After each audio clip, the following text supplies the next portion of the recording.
어제와 그제의 그 가족 관련 그 사건들 중에서 이 손녀딸인 대학생이 할머니를 이제 살해한 사건이 있었고, 또 조현병을 앓고 있는 40대 가장이 3세의 그 아들을 차에 태우고 이제 고속도로를 역주행해서 이 마주오던 그 예비 신부가 탄 차량과 이렇게 충돌을 일으켜 세 사람이 다 목숨을 잃는 사고가 있었습니다.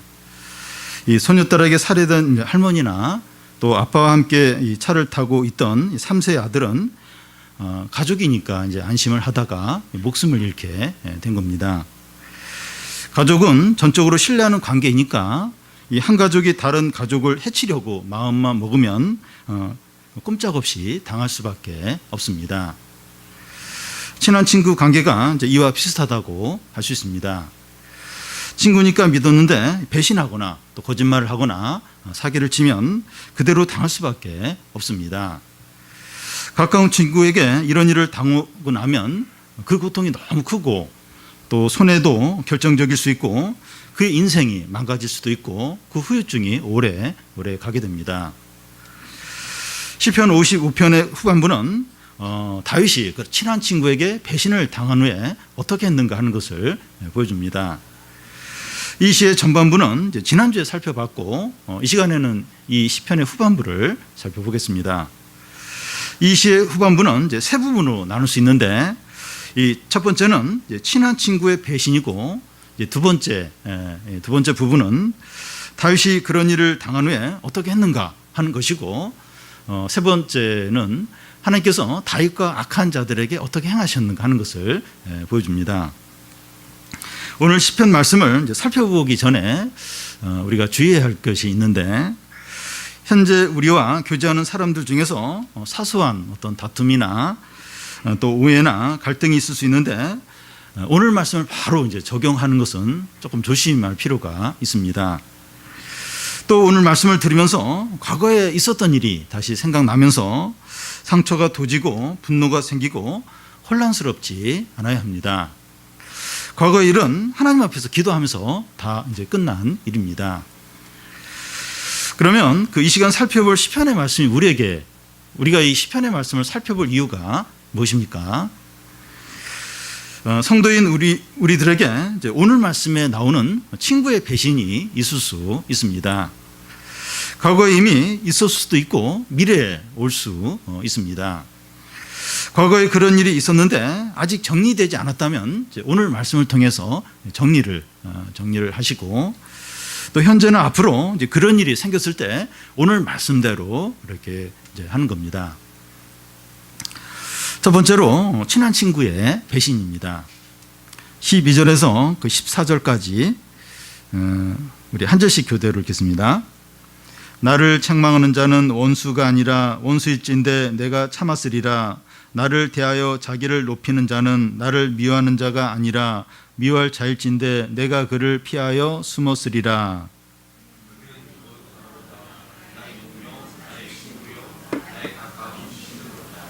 같이 읽겠습니다. 우리가 같이 재미있게 의논하며 무리와 함께하여 하나님의 집 안에서 다녔도다. 기원전 42년 노마 황제 이 카이사르가 언론 사람들에게 둘러싸여서 암살을 이제 당하게 되는데, 그의 신부 브루투스도 그 암살하는 사람들에게 사이에 끼어 있었습니다. 카이사르는 언론 사람들에게 칼에 찔려 죽어가면서 그 가운데 브루투스가 끼어 있는 것을 보면서 브루투스 너마저 하는 아주 유명한 말을 남기고 죽었습니다. 다른 사람들이야 혹 그럴 수 있지만 어떻게 브루투스 네가 나에게 이렇게 할 수 있느냐 하는 겁니다. 신복인데 아주 아끼는 그런 신하인데 어떻게 네가 나에게 이렇게 할 수 있느냐 이제 했던 겁니다. 12절 13절을 좀 더 쉽게 다시 이제 해석을 해서 읽어보겠습니다. 나에게 악담을 퍼붓는 자는 차라리 내 온수였다면 내가 참았을 것이다. 나를 미워하는 자가 차라리 나에게 거두름을 피우는 내 온수였다면 내가 피하여 숨기라도 하였을 것이다.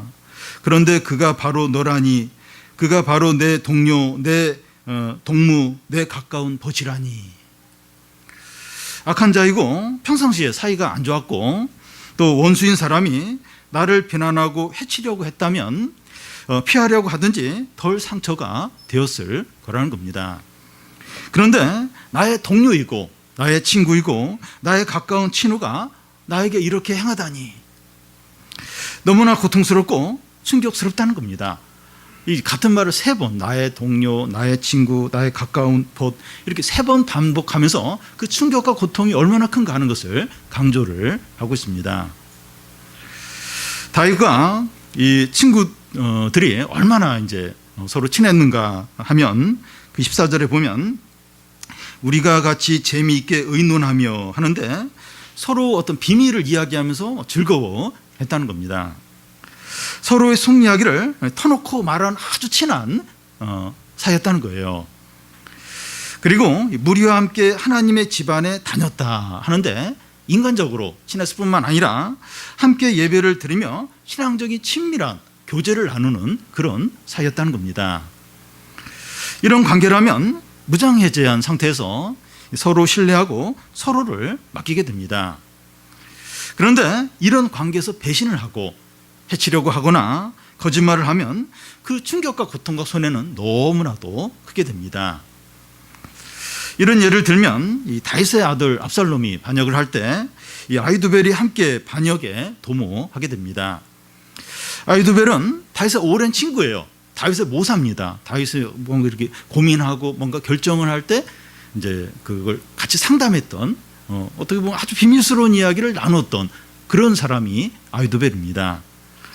다윗은 압살롬이 반역했다는 소식과 함께 그 아히두벨이 그 반역에 도모했다는 그 사실을 듣고 나서 너무나 큰 충격을 받고 당황하게 됩니다.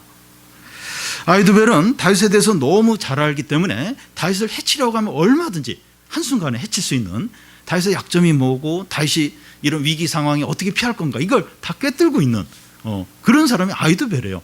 그래서 다윗에게 해를 주려면 얼마든지 해를 줄 수 있는 이제 그런 이제 존재였습니다. 예수님의 12 제자 중에 하나인 가룟 유다도 예수님과 3년 동안 동고동락했습니다. 그런데 그가 예수님을 배신하자 예수님이 붙잡히는 건 시간 문제예요. 예수님에 대해서 너무 잘 알아요. 예수님과 제자들이 이 시간에는 어디 있을 거다. 그걸 다 꿰뚫고 있습니다. 그래서 대장의 그 신복들에게 그 부하들에게 예수님 지금 어디 있을 테니까 어디로 가자 해가지고 정확하게 예수님 체포되도록 그런 안내 역할을 가룟 유다가 했습니다. 우리는 이런 정도의 배신이나 약한 일은 아니더라도 가깝고 신뢰하던 사람에게 배신이나 또 험담이나 비난을 들을 때가 있습니다. 본래 이 사이가 안 좋은 사람이나 편판이 나쁜 사람에게 이런 일을 당하면 미리 이제 마음에 준비를 하고 이제 당하기 때문에 덜 힘들 수 있습니다. 저 사람은 원래 저런 사람이고 원래 저렇게 말을 하고 원래 저 사람하고 사이가 안 좋았으니까 뭐 저런 말을 하겠지 하면서 상처를 입긴 있는데 그렇게 크게 상처를 받지 않습니다. 그런데 서로 친밀하고 또 신뢰하는 사람 사이에서는 이 방어벽이 없는 그 상태에서 어떤 그런 말이나 그런 어떤 대우를 받는 거기 때문에 그 상처가 치명적이에요. 전혀 방어하지 않는데 어떤 그런 말을 확 듣는 거, 어떤 그런 일을 당할 때 그게 깊숙이 들어와서 찌르게 됩니다. 이런 일이 생기면 친했던 만큼 멀어지게 되고 신뢰했던 만큼 불신하게 되고 가까웠던 만큼 멀어지게 됩니다. 그만큼 충격과 고통과 손실이 커요. 너무나도 크게 됩니다. 근데 우리는 친하고 가까운 사람에게 함부로 말하고 오히려 친하지 않고 잘 모르는 사람에게는 잘 하려고 하는 경향이 있습니다. 물론 그렇지 않은 경우도 있어요. 근데 이렇게 친한 사람에게는 함부로 하고 잘 모르는 사람에게는 이렇게 잘해주는, 집에서는 막 아무렇게나 이렇게 가족들에게 대하고 밖에 가서 너무 친절하게 예의 있게 하는 경우가 있습니다. 가족이나 친한 친구나 이 교인들에게는 말도 이제 함부로 하고 행동도 아무렇게나 하기가 쉽습니다. 우리는 서로 잘 알고 친하고 잘 이해하고 또 이게 다 받아주니까 함부로 말하고 행동하기가 쉽습니다. 그런데 이렇게 하는 것이 얼마나 서로에게 큰 상처가 되고 고통이 되고 해를 주는지 모릅니다. 그러니까 우리는 친하니까 방어벽을 이렇게 안 해요. 이렇게 어떤 이렇게 뭐랄까 안 좋은 게 올 걸 미리 이렇게 예상을 잘 하지 않습니다. 근데 이제 쉽게 말하고 함부로 행동하고 이게 이제 큰 상처가 될 수 있습니다. 그래서 우리 가족이나 이 교인들이나 친한 친구들에게 조심하면서 진짜 잘해야 됩니다. 물론 이제 밖에 나가서 낯선 사람에게도 잘 해야 되지만 친하고 잘하는 우리 가족들, 매일 보는 가족들, 또 친한 친구들, 또 교인들 조심하면서 잘해야 됩니다. 아무리 화가 나고 또 잘못을 지적하고 싶더라도 조심하면서 이렇게 한 번 더 생각을 하고 기도하면서 이렇게 말을 하고 어떤 행동을 해야 됩니다. 너무 화가 나요. 그러니까 빨리 이야기를 해주고 싶고 빨리 지적을 해주고 싶어요. 도저히 못 참겠어요. 그때 한 번 더 생각을 하는 거예요. 이렇게 이런 식으로 말하는 게 옳은지, 상대방 입장은 어떨지, 그리고 한 번 더 기도를 하는 거예요. 기도하면서 어떤 말과 어떤 행동을 해야 됩니다.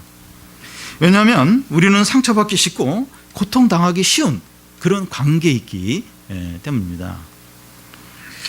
우리는 이 가까운 사람과 다투고 오해하고 또 비난했다가 다시 화해해서 잘 지내는 경우가 있습니다.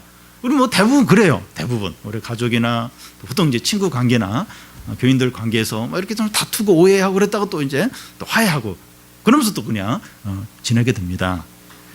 그런데 그런 관계 말고 친하게 신뢰하며 지낸 사람인데 실상은 악한 사람인 경우가 있습니다. 그동안 이제 외식을 했던 겁니다. 그동안 이제 더 좀 괜찮은 사람인 줄 알고 함께 친하게 지내고 그랬는데 실상은 악한 사람이었고 그동안 이제 외식을 한 경우가 있습니다. 20절, 21절을 보면 그는 손을 들어 자기와 화목한 자를 치고 그의 언약을 배반하였도다. 그의 입은 우유의 기름보다 미끄러우나 그의 마음은 전쟁이요 그의 말은 기름보다 유하나 실상은 뽑힌 칼이로다. 해외에 이제 선교 여행을 나가 보면 이제 같이 나간 사람들 중에서 이제 한두 사람이 영어를 잘해요. 그러면 이제 거기는 외국이잖아요. 외국 사람들이 그 영어를 잘하는 그 사람에게만 주목을 합니다. 같이 나간 사람 중에 목사가 있을 수도 있고 전도사가 있을 수도 있는데 그 소용이 없어요. 청년이더라도 영어를 잘하면 다 외국인 이제 그 사람과 대화하고 그 사람이 이제 중심이 되고 어린아이들이 모여있을 때 그 어른들의 주목을 받는 아이는 말을 잘하는 아이, 결국 이제 그 아이에게 어른들이 주목을 하게 됩니다. 여성이 이제 남성을 이제 볼 때 그 외모가 먼저 시선을 사로잡지만 여성의 마음을 사로잡는 건 외모라기보다는 그 남성의 말이라고 할 수가 있습니다. 안 그렇습니까? 그래도 외모예요. 외모. 네. 이 보이스피싱에 많은 사람들이 사기를 이제 당하는데 미끈미끈한 말에 많은 사람들이 넘어가요. 많은 사람이 돈을 송금을 해요. 그 미끈미끈한 말에 송금을 많이 합니다. 이 말이 사람들에게 큰 영향을 미칩니다. 그의 입은 우유 기름보다 미끄러우나 그의 마음은 전쟁이요 하는데 이 우유 기름은 이제 버터를 말하는데 이 사람의 말이 버터처럼 달고 부드럽지만 그의 마음은 전쟁이라는 겁니다. 말은 달달하고 감동적인데 그의 마음에 끊임없는 전쟁이 일어나는 겁니다. 그러니까 그의 마음으로 끊임없는 전쟁을 꾸미는 거예요. 말은 달달하게 하는데 마음속에서 계속 전쟁을 이제 그 마음속에 꾸미고 있는 겁니다. 그의 말은 기름보다 유하나 실상은 뽑힌 칼이로다 하는데 같은 의미입니다. 말은 청산유수예요. 평화를 위하고 사람들을 사랑하고 선한 일을 말하는데 실상은 예리한 칼을 빼들고 전쟁을 시작하는 겁니다. 말이 너무 부드러워요. 그리고 사랑을 이야기하고 선한 일을 이야기하는데 실상은 지금 예리한 칼을 빼들고 지금 전쟁을 지금 시작하고 있다는 겁니다. 가깝고 신뢰하던 친구가 이룰 수 있다는 거예요. 친구의 외식입니다. 우리는 주위에 있는 사람들을 평가할 때 이제 말도 없고 또 말을 해도 재미도 없고 썰렁한 말만 이제 그렇게 하는 사람이 있는데 그런 사람들은 별로 인기가 없어요. 그런 사람을 가까이 하려고 하지 않습니다. 그런데 말을 재밌고 달달하게 또 감동적으로 하는 사람들은 인기가 있어요. 또 신뢰를 받습니다.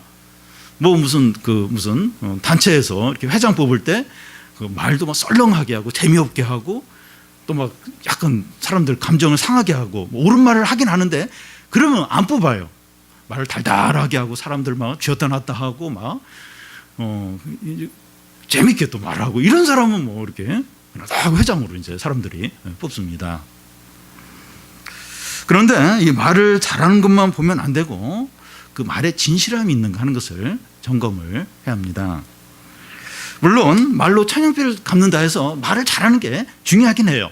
중요하긴 하지만 그 말로만 때우려고 하는 건 아닌가 그걸 이제 살펴봐야 됩니다.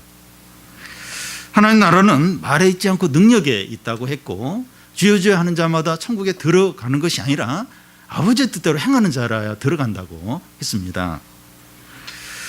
이 말은 이제 기름을 발라서 미끄럽지만 마음 안에는 칼을 뽑아서 전쟁을 준비하는 것이 친구의 외식인데 어떻게 이제 이게 드러나게 됩니까? 20절에 보면 그는 손을 들어 자기와 화목하는 자를 치고 그의 언약을 배반했다는 겁니다. 결국 친구와 약속을 깨트려요. 그리고 친구를 쳐서 공격을 하는 겁니다. 그러니까 어느 때까지는 이렇게 잘해줘요. 말도 막 구슬구슬하게 달달하게 이제 하는데 어느 딱 때가 되면 그 친구를 치는 거예요. 치고 공격하고 약속했던 걸 딱 어느 순간인가 깨트리는 겁니다. 번지르에게 잘하는 말만 믿고 친하게 지낸 친구에게 완전히 당하는 겁니다. 근데 우리가 이 가깝고 신뢰하는 사람에게 배신과 또 험담과 이 약한 일을 당했을 때 어떻게 됩니까? 이런 일이 일어나면 안 되는데 이제 이런 일이 과거에도 있었을 수 있고 앞으로 또 그런 일이 있을 수 있어요. 그런 일을 당할 때 어떻게 됩니까? 다윗은 어떻게 했습니까? 두 번째로 다윗은 친한 친구에게 배신을 당했을 때 어떻게 했느냐 하는 겁니다. 15절을 우리 같이 한번 읽겠습니다. 사망이 갑자기 그들에게 임하여 산채로 수월에 내려갈지어다. 이는 악독이 그들의 거처에 있고 그들 가운데 있음이로다.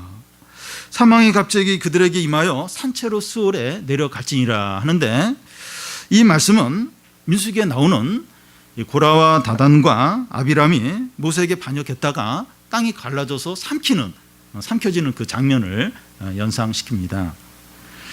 고라와 그와 함께한 자들이 모세에게 나와서 왜 당신만 특별하게 이스라엘 회중 앞에서 높이느냐 이러면서 항의를 했어요. 반역을 이 고라와 그와 함께한 사람들이 했습니다. 모세는 이 문제를 개인적인 감정으로 풀려고 하지 않았어요. 너희가 어떻게 나에게 그럴 수 있냐 그러면서 모세가 개인적으로 이 문제를 풀려고 하지 않고 하나님 앞에서 그 문제를 다뤘습니다. 하나님 가져가서 하나님께 기도하고 하나님 앞에서 이 문제를 해보자 이러면서 하나님 앞에서 다뤘습니다. 하나님은 모세의 말대로 땅이 갈라져서 고라와 그와 함께한 자들을 이렇게 땅에 삼켜지게 했습니다. 다윗은 이 자기를 배신한 친구들에게 하는 말을 보면 개인적으로 보복하는 것 같습니다.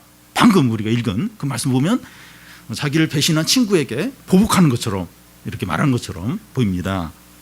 그런데 다시 자세히 보면 그렇지 않습니다. 다윗이 이제 저주의 말을 하고 나서 그 이유를 그 15절 중간에 말하고 있는데 이는 악독이 그들의 거처에 있고 그들 가운데 있기 때문이라는 겁니다. 그들의 거처가 악의 소굴이라는 거예요. 이 말을 이렇게 보면 어떤 개인적인 감정이 들어가 있는 게 아니에요. 하나님 앞에서 이 지금 자기를 배신한 친구가 그렇다는 그런 존재라는 거예요. 악의 소굴에서 악과 함께 사는 자라는 겁니다. 그러니까 보면 이 사람이 이 하나님 앞에서 어떤 존재인가, 하나님 앞에서 이 부분을 보고 있습니다. 그러니까 개인적으로 막 감정을 해서 막 내가 너한테 어떻게 했는데 네가 그럴 수 있어 그러면서 막 개인적인 막 어떤 그런 말이 아니고, 이 하나님 앞에서 지금 이 배신한 이 친구가 지금 어떤 존재인가, 그러니까 하나님 관계에서 그 문제를 다루고 지금 말하고 있다는 겁니다.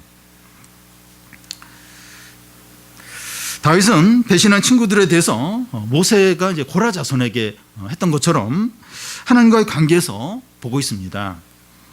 하나님께서 그들의 죄악에 대해서 심판하시도록 맡기고 있는 겁니다.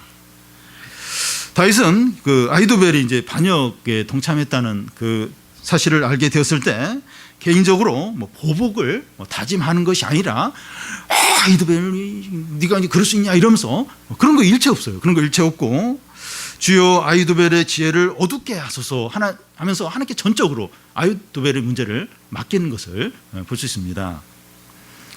예수님은 이 가룟유다에게도 그렇게 하셨는데, 가룟유다가 자기를 팔 걸 다 하셨어요. 그러면서 계속해서 이제 이렇게 가룟유다만 알아들을 수 있게 계속해서 이렇게 회개하도록 그렇게 하는 그 악한 일을 중단하도록 계속해서 이렇게 권하면서 기다리시는 것을 볼 수가 있습니다. 가룟유다 네가 그럴 수 있냐 막 이러면서 막 그렇게 하지 않으시고 하나님께 맡기면서 그걸 하나님께서 이렇게 하시도록, 그러니까 다윗도 그렇게 했고 예수님도 그렇게 했습니다. 그러니까 많은 믿음의 사람들이 다 그렇게 했어요. 스데반도 동족들에게 돌에 맞아 죽어가면서 저들의 죄를 용서해달라고 하면서 개인적인 어떤 막 보복의 어떤 그런 것을 하지 않고 하나님께 다 이렇게 맡겼습니다. 근데 우리는 실제로 이제 가까운 사람들에게 이 배신을 당했을 때 이렇게 하기가 쉽지 않아요. 어렵습니다. 나를 배신하고 손해를 준 그 사람만 생각하면서 미워하고 복수를 하려고 합니다. 너무 억울한 거예요. 내가 너한테 어떻게 했는데 네가 나한테 그럴 수 있어. 이러면서 막 그게 너무 이제 마음이 상하면서 막 밉고 어떻게 하면 한번 이렇게 좀 한번 갚아줄까. 뭐 이런 생각을 자꾸 이제 하게 되는 겁니다. 하나님은 더 생각하지 않게 돼요. 하나님 생각은 안 하게 돼요. 전부 다 훨씬 하나님 생각은 안 하게 되고 말씀도 안 들리고, 그러면서 그냥 그 사람의 어떤 문제만 더 생각하고 막 서운하고 밉고 막 이렇게 갚아주고 싶고 막 그 생각만 더 많이 이제 하게 됩니다. 그런데 이렇게 하면 이렇게 하나님께 안 맡기고 그 사람 관계를 내가 어떻게 풀려고 하고 보복하려고 하고 해결하려고 하고 막 이제 그렇게 이제 하게 되면 우리의 문제가 되고 우리가 다 책임을 져야 되고 하나님의 뜻을 거슬리게 됩니다. 그러니까 그 어떤 이 배신의 문제, 어떤 그 억울한 일 당한 문제를 내 문제로 삼고 내가 다 해결하게 하려고 이제 하게 되는 거예요. 그 자체가 이제 하나님의 뜻을 이제 거스르는 겁니다. 그 관계에서 빠져나오지 못해요. 또 갇혀있게 되고 기도도 안 되고 은혜도 받지 못합니다. 그러니까 거기에 딱 매몰되는 거예요. 거기에 딱 갇혀버리는 거예요. 그러면서 기도도 안 돼요. 말씀도 안 들어와요. 그리고 은혜도 못 받게 됩니다. 그렇게 이제 그러니까 그 문제를 하나님께 전적으로 못 맡기고 이제 내가 자꾸 고민하는 거예요. 내가 어떻게 풀려고 하고 그리고 내가 다 이렇게 막 이렇게 어떤 해서 내 마음이 기뻐지게 이렇게 그리고 이제 그걸 막 이제 생각을 하고 이러면 이제 그 문제에 함몰이 되고 거기에 갇히게 되고 은혜도 받지 못하고 기도도 안 되고 말씀도 안 들리게 되고 이제 그렇게 되어버립니다. 원수 갚는 것의 원칙은 이제 하나님께 이제 맡기는 거죠. 하나님께 맡기는 건데 내가 해버리는 거죠. 내가 그것을 다 지금 하려고 이제 하는 게 되어버립니다. 다윗이 이제 원수 갚는 것을 하나님께 맡겼다는 것을 어떻게 알 수 있습니까? 맡겼다고 하는데 그걸 어떻게 어떻게 알 수 있습니까?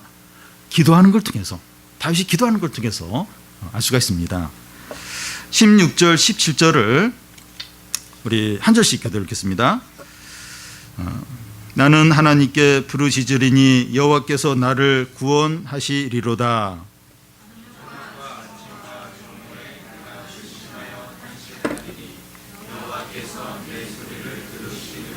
예, 이 보복하는 것을 하나님께 맡기지 못하면 미움과 복수심 때문에 기도를 할 수 없습니다. 기도가 안 돼요.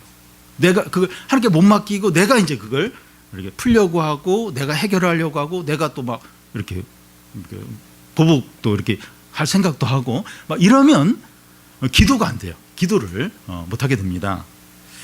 그런데 다윗은 복수하는 것을 하나님께 맡겼기 때문에 간절히 기도할 수 있었습니다. 기도 응답에 대한 확신을 가지고 기도했습니다.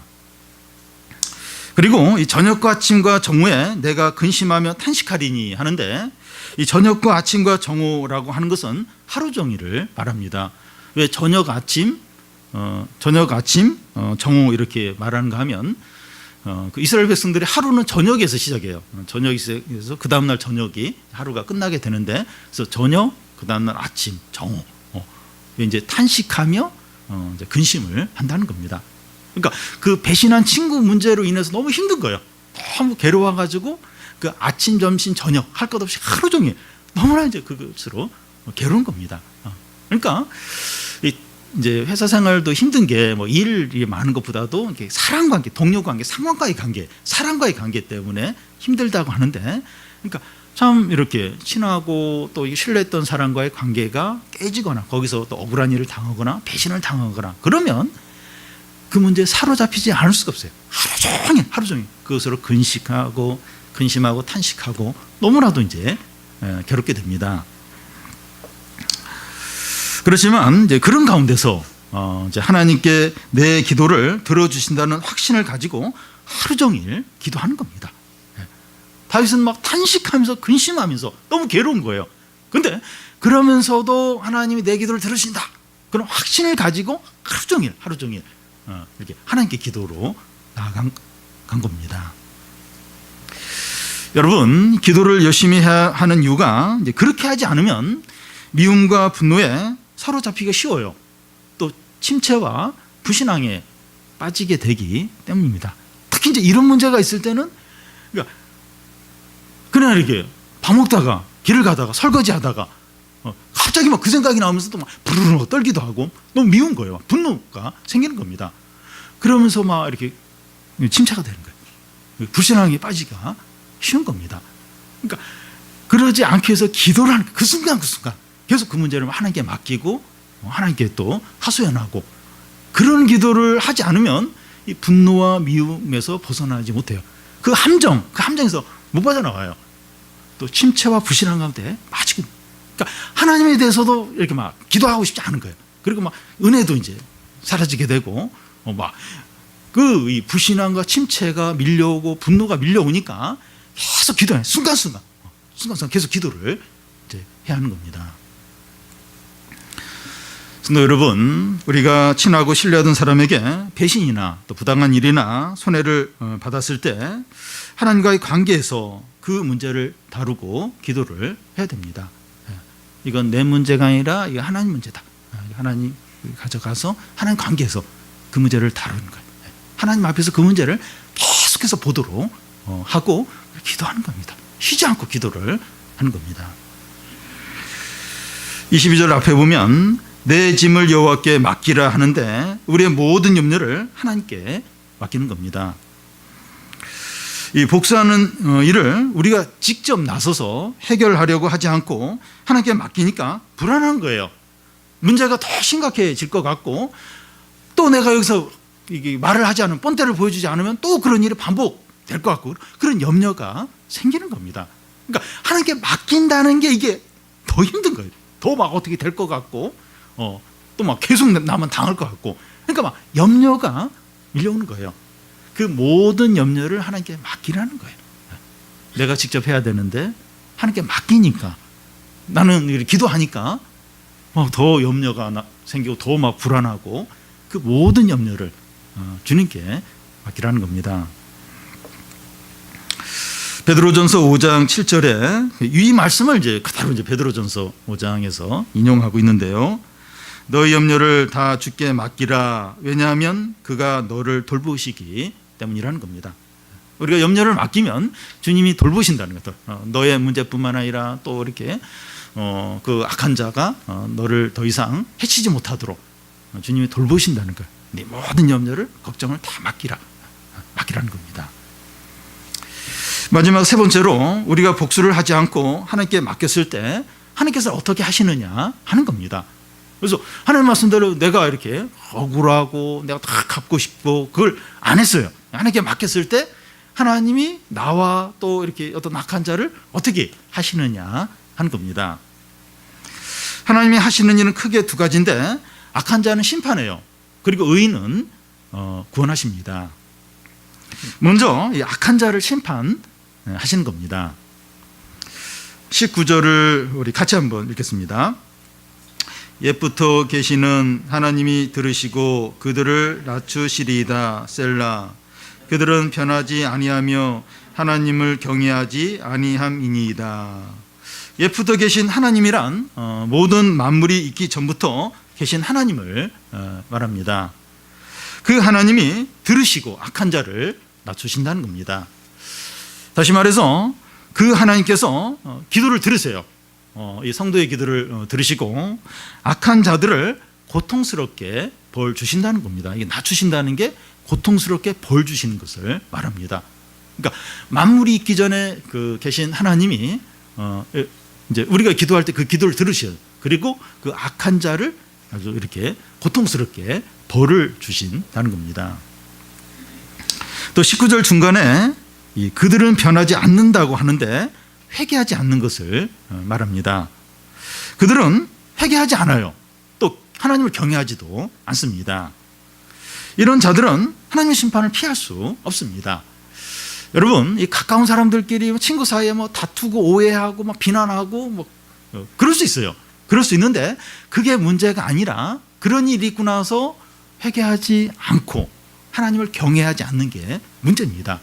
그러면 악한 자예요. 그러니까 그럴 수 있어요. 가까운 사람들끼리 다투고 오해하고 막 비난도 하고 막 뭐 그럴 수 있어요. 혹은 뭐 배신도 심각한 배신은 아니더라도 어떤 배신도 할 수가 있어요. 근데 그러고 나서 회개를 하는 거죠. 회개. 내가 참 왜 그랬겠는가. 회개도 하고 또 하나님도 경외하고 하나님 경외하지 않았으니까 뭐 그렇게 그때 일시적으로 했지만 다시 하나님을 경외하고 회개하고 그러면 문제가 안 돼요. 근데 그런 일이 있고 나서 그렇게 하고 나서도 회개가 없는 거예요. 하나님을 경외하지 않는 거예요. 그러면 악한 자입니다. 이런 사람은 하나님의 심판을 피하지 못한다는 겁니다. 그리고 하나님은 이런 악한 자들에게 어떻게 이제 행하시는가 하면 23절에 보면 이 파멸의 웅덩이에 빠지게 하세요. 또 그들의 날에 반도 살지 못하게 하신다는 겁니다. 그러니까 더 살고 싶어도 못 살게 하는 거예요. 그러니까 반 정도로 반으로 딱 잘라서 조금밖에 못 살게 이제 하시기도 하고 파멸의 웅덩이에 던져서 못 나오도록 그냥 그 파멸에 빠져서 이렇게 그 고통 가운데 살도록 하신다는 겁니다. 성도 여러분, 우리가 신뢰하고 친밀했던 사람이 배신하고 악한 일을 하고 손해를 주었을 때 하나님께 맡기고 기도하면 하나님께서 그들에게 이렇게 행하십니다. 우리가 방금 살펴본 대로 그렇게 하세요. 완전하고 충분하게 갚아주십니다. 우리가 막 복수하려고 하면 제대로 복수도 못해요. 혹은 뭐 더 당할 수도 있어요. 그냥 엉뚱한 데 찔러가지고 더 막 이렇게 괴로움을 당할 수 있는데 하나님 앞에서 그 문제를 다루고 기도하는 거예요. 다 기도하는 거예요. 그러면 하나님이 완전하고 충분하게 갚아주십니다. 갚아주세요. 그래서 우리가 그 문제를 스스로 해결하려고 하고 다 이렇게 갚으려고 하고 막 그렇게 하지 말라는 거예요. 하나님께 맡기라는 거예요. 하나님께 이 다윗이 한 것처럼 다 하나님께 기도하고 맡기라는 겁니다. 그러면 이 하나님께서 다윗에게는 어떻게 하십니까? 18절을 우리 같이 한번 읽겠습니다. 나를 대적하는 자가 많더니 나를 치는 전쟁에서 그가 내 생명을 구원하사 평안하게 하셨도다. 우리 주위에 나를 도우려고 하는 사람들보다도 방해하고 헐뜯고 빼앗으려고 하는 사람이 훨씬 많을 수 있습니다. 직장이든지 학교든지 보면 나를 이렇게 돕고 나를 이렇게 생각하는 사람보다도 어떻게 해서든지 막 헐뜯고 막 이렇게 빼앗으려고 하는 사람이 더 많을 수 있습니다. 우리가 믿음으로 살려고 하면 그런 사람들이 더 난리를 치면서 방해를 할 수 있습니다. 그렇지 않아도 경쟁적이고 막 내가 이렇게 잘못되기를 바라는데 내가 막 믿음으로 살려고 이렇게 하면 더 막 난리를 치면서 더 막 이제 괴롭힐 수 있습니다. 그런데 그런 사람들을 두려워하지 말라는 겁니다. 하나님께서 전쟁터 같은 그곳에서 우리를 보호해 주시고 건져 주시고 평안을 주신다는 겁니다. 주위에 경쟁이 너무 치열하고 맹수처럼 이렇게 잡아먹으려고 하는데 이상하게 평안하고 힘이 생기는 겁니다.